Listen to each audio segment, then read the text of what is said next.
Selection चाहिए तो nursing take ज्योति को फॉलो करना ना भूलें, और अगर ये एमसीक्यूज पढ़ के नहीं जाओगे तो बहुत बड़ा लॉस हो जाएगा।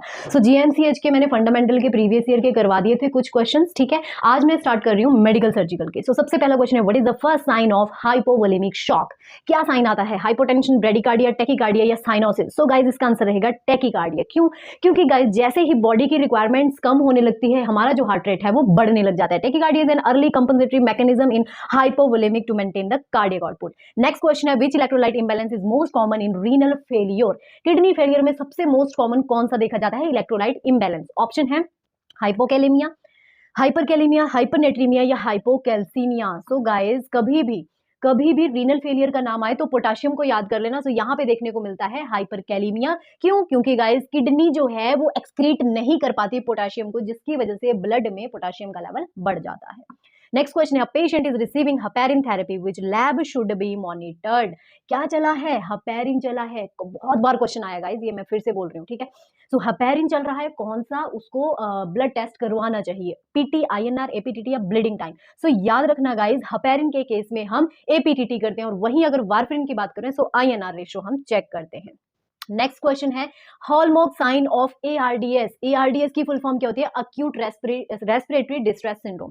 सो उसका जो हॉलमार्क साइन है वो क्या है? ऑप्शन है cyanosis, pulmonary oedema, refractory hypoxia या डिस्निया। सो द गाइस इसका जो आंसर रहेगा that is refractory hypoxaemia. Hypoxaemia का मतलब है ब्लड में ऑक्सीजन का लेवल गिर गया। क्यों guys? That does not respond to oxygen therapy is a key sign of ARDS. It means oxygen therapy चल रही है फिर भी कोई फर्क नहीं पड़ रहा है, तो this is the hallmark sign. Next question है, which heart sound is heard in congestive heart failure? मतलब हार्ट में जो बर्डन है बहुत ज्यादा बढ़ गया है, तो उसका जो हार्ट साउंड है वो कौन सी सुनाई देती है? S1, S2, S3, S4। सबसे पहले आपको पता होना चाहिए नॉर्मल साउंड कौन सी होती है, ठीक है। सो इसका जो आंसर रहेगा S3 गाइस। S1 और S2 साउंड नॉर्मल होती है, दैट इज लब और डब। सो S3 साउंड जो होती है जिसको गैलप बोलते हैं, is a classical sign of fluid overload in the heart.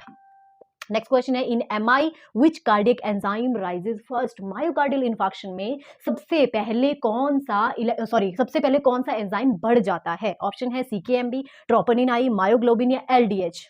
सो इसका जो आंसर रहेगा guys that is myoglobin. MI का अटैक किसी को भी आया, सबसे पहले ब्लड में चेक करना है, मायोग्लोबिन को चेक करो, ठीक है। नेक्स्ट क्वेश्चन है, common complication after the thyroidectomy.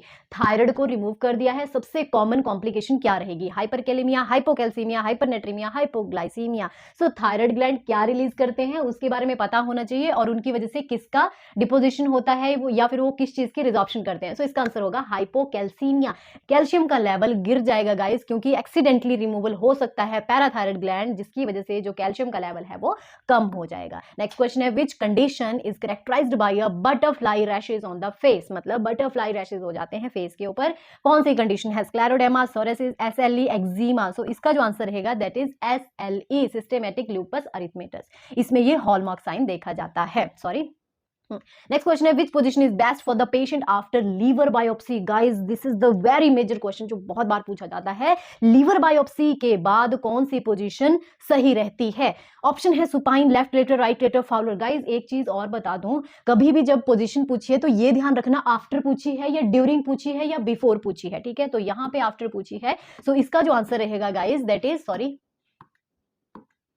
हमेशा हम कौन सी पोजीशन देते हैं? लेफ्ट लेटरल पोजीशन देते हैं। यहाँ पे ये जो हमारा राइट लेटरल पोजीशन हम इसमें देते हैं। Lying on the right side prevent the bleeding from the biopsy. Right side में देंगे, सो जो लीवर की जो सर्जरी हुई है या बायोप्सी हुई है वहां से ब्लीडिंग ना हो, इसलिए हम ये वाली पोजीशन देते हैं। नेक्स्ट क्वेश्चन है, और वो लास्ट क्वेश्चन है, विच acid base imbalance is seen in prolonged vomiting? बहुत लंबे टाइम से वॉमिटिंग हो रहा है, कौन सा इलेक्ट्रोलाइट इंबैलेंस होगा? Metabolic acidosis, metabolic alkalosis, respiratory acidosis या respiratory alkalosis. So of course respiratory तो नहीं होगा, तो इसका जो आंसर रहेगा that is metabolic alkalosis. Acid सारे बाहर निकल जाएंगे, अंदर सिर्फ बेस रह जाएंगे। So guys that's it. ऐसी ही वीडियोस के लिए किसको फॉलो करना है आप लोग बता दो। Thank you, keep sharing, keep supporting.